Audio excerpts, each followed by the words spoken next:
수혈의 부작용을 많이 없앨 수 있고요. 그것 때문에 2차적으로 큰 문제를 예방할 수 있습니다. 이 무수혈 인공관절 수술은 어떤 수술인가요? 기존의 인공관절 치환술은 아무래도 말씀드린 것처럼 뼈를 절제하고 그런 부분이 있어서 출혈이 많이 되는 단점이 있습니다. 무릎에 피 주머니를 달아서 하루 이틀 정도 거기서 나오는 출혈량을 받았다가 그걸 버리고, 그게 이제 몸속에서 나오는 다 출혈량이거든요. 그래서 어쩔 수 없이 수혈을 해야 되는 그런 부작용이 있었습니다. 근데 요즘은 무수혈 방법으로 하게 되면 수혈의 부작용을 많이 없앨 수 있고요. 그것 때문에 2차적으로 큰 문제를 예방할 수 있습니다. 그러면 무수혈 인공관절 수술이랑 일반적인 인공관절 수술이랑은 또 차이점이 있을 것 같은데 어떤 것들이 있나요? 가장 큰 차이라고 하면 수혈을 안 한다는 가장 큰 차이점이 있겠죠. 수혈의 부작용이 여러 가지가 있습니다. 예를 들면 수혈을 통한 감염의 우려도 있고요.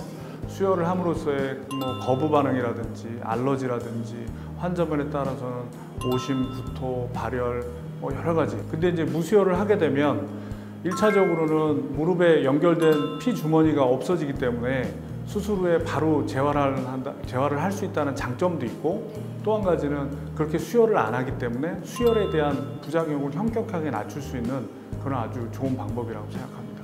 네, 그러면 무수혈 인공관절 수술에 대해서 조금 더 자세히 알아볼 텐데 일반적인 인공관절 수술과 또 무수혈 인공관절 수술의 경과는 어떤 다른 점이 있나요? 기존 인공관절 치환술의 경우에는 필수적으로 무릎에 달려있는 배액관, 얘기하는 피 주머니라고 하죠. 그거를 하루 이틀, 길게는 3일까지 달고 있습니다. 그렇게 되면 환자분들이 수술 후에 3일 정도는 거동이 불편하다고 볼 수 있죠.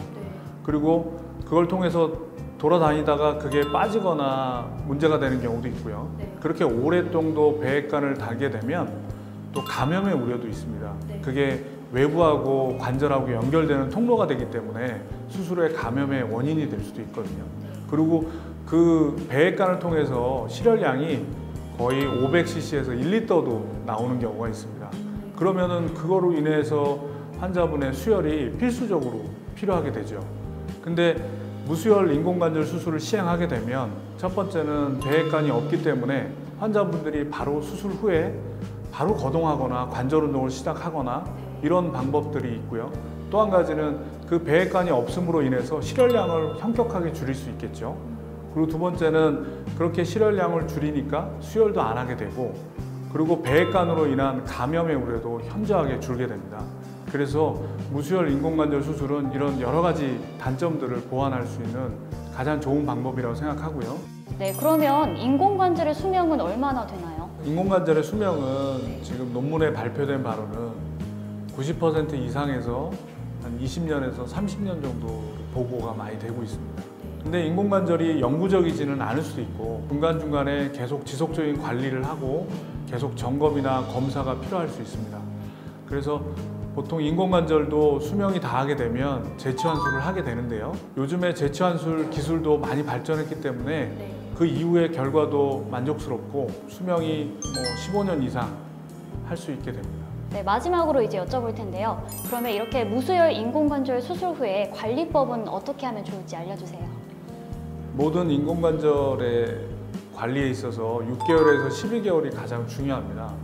무릎 초기, 그러니까 수술 초기에 재활 운동을 잘 하시고 그리고 감염을 예방하시고 그리고 무리하게 행동 안 하시는 게 가장 중요하고, 그리고 주기적으로 병원에 와서 점검을 받으시고 검사를 받으시는 게 중요한데요.